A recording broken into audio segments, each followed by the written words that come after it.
À cause de la joie qui était placée devant lui, notre Seigneur Jésus, dans sa course terrestre, allait de l'avant en portant la honte et la croix. Comment se fait-il que dans ce passage de Hébreux 12.2, l'écrivain mentionne le nom de Jésus et non celui de Christ ou du Seigneur Jésus, pour identifier l'auteur de notre foi et celui qui peut la parfaire?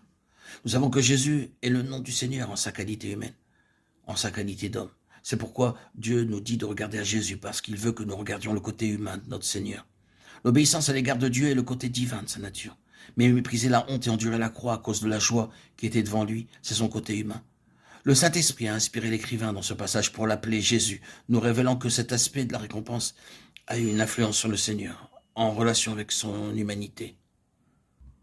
Il est vrai que nous obéissons à Dieu parce que nous l'aimons, mais il y a cela un autre aspect. Lorsque nous réalisons que Dieu, pour nous encourager à lui demeurer fidèle, emploie la récompense. C'est pourquoi cela ne peut pas être faux pour nous, ses enfants, de le servir aussi fidèlement pour une récompense future. Ce Jésus que nous contemplons est celui qui, à cause de la joie qui était devant lui, a souffert la croix, a méprisé l'ignominie, et s'est assis à la droite du trône de Dieu. Hébreux 12.2b. Nous devons courir la course qui fut la même, du moins dans ses principes. La honte a été attribuée à Jésus par les hommes. Il l'a cependant méprisée. Dieu lui donna la croix, il l'endura. Il ne fut pas perturbé à cause de l'incompréhension des hommes, de leur rejet, des accusations, de l'abandon, de la condamnation. Ce n'était pas parce que la honte n'était pas d'importance. En réalité, la honte qu'il souffrit allait bien au-delà de tout ce que l'homme avait expérimenté. Ce n'était pas non plus parce que sa nature sainte était insensible aux outrages et aux insultes. En fait, ses sentiments étaient beaucoup plus affinés que ceux des autres personnes. Cependant, Jésus méprisa la honte et ne fit aucun cas des insultes. La croix que le Père lui donna n'était pas légère. Tout ce qu'il endurait devant les hommes, les esprits méchants et les saints anges ne l'était pas sans difficulté. Cependant, notre Seigneur a souffert la croix. Il l'accepta et l'endura. Et quel fut le résultat final? Il arriva au but de manière triomphale. Il est assis à la droite du trône de Dieu, attendant le moment de sa glorieuse apparition. À l'opposé du Seigneur, nous essayons avec obstination de ne pas perdre la face. Nous avons peur de la honte, de l'incompréhension, des critiques et de l'opposition de la part des hommes.